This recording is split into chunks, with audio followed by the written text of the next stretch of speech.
So what I'm doing today is I'm doing a song with that has my ex-girlfriend in it, and it's an old recording that she did with her ex-boyfriend.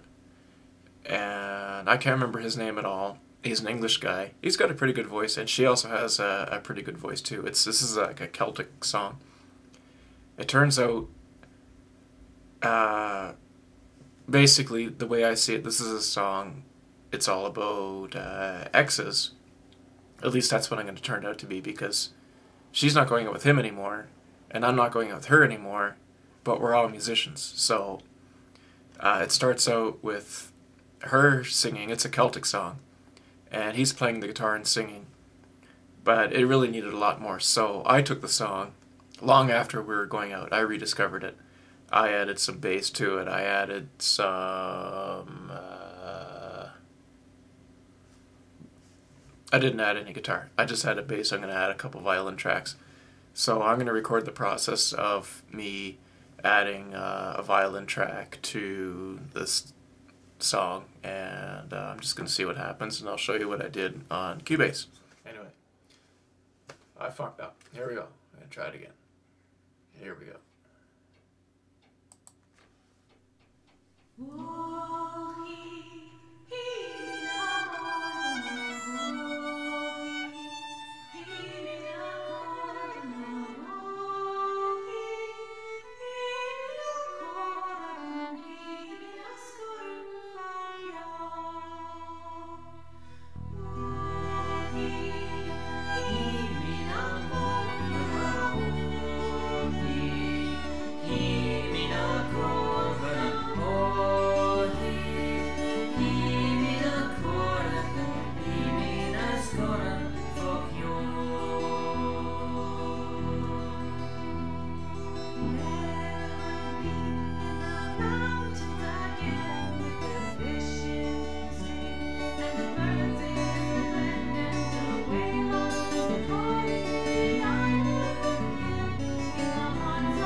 When it looked like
Okay, so here's the song I was recording in Cubase. I was playing the violin track, and here it is recorded down here at the bottom.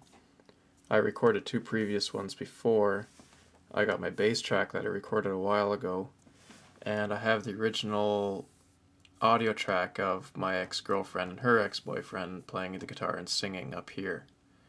I'm going to talk to you really quickly more about automation.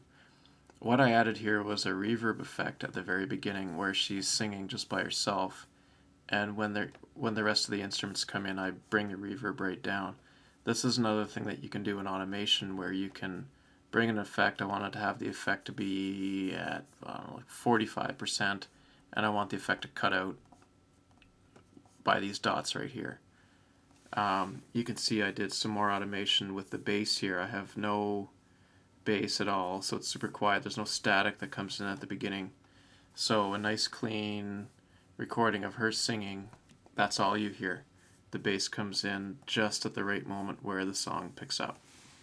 I haven't done any automation with the 3 violin tracks here yet, although I'm going to have the same effect here with the audio. I don't want any sound of me picking up the bow and messing around and stuff like that, so that's going to make the song sound really clean. And one of the important things I'm going to talk to you now about is, this is a previous recording from before. When the recording is finished, you're going to get a nice thick stereo wave effect like it is here. This is basically what you want. If the white stuff here goes beyond, that sounds really bad. If the wave file goes beyond these lines here, like that line up there and this line down here, that means that the signal is too strong, you're going to get clipping. What you see down here, this might just be on my computer and just the settings I have. I tried to get a thicker wave sample when I was doing the violin, and it still clipped. I was listening through the monitor, I'd play a little bit, I'd listen back, and I found that the signal strength was too loud, even though the signal was really narrow. I did some adjusting, I got a thicker wave file, and it still sounded crappy, so I had to turn things down, and I recorded again. It was really narrow. What I'm able to do after I record this is I'm able to click on somewhere on here, drag it up, the signal gets thicker, and I don't get any clipping. So that's why I have all of these really narrow. This really does look like a very faint signal, but that's okay, because when I'm going to adjust the EQ of these instruments, I'm still going to get a nice, rich, clear, warm sound from these different violin tracks. So in the future I'm going to be programming the automation. I'm going to maybe put in some effects and stuff like that, and I'm going to have a really nice sounding trio of violins, bass, and then these 2 dumbos up here singing. I mean, these 2, whatever.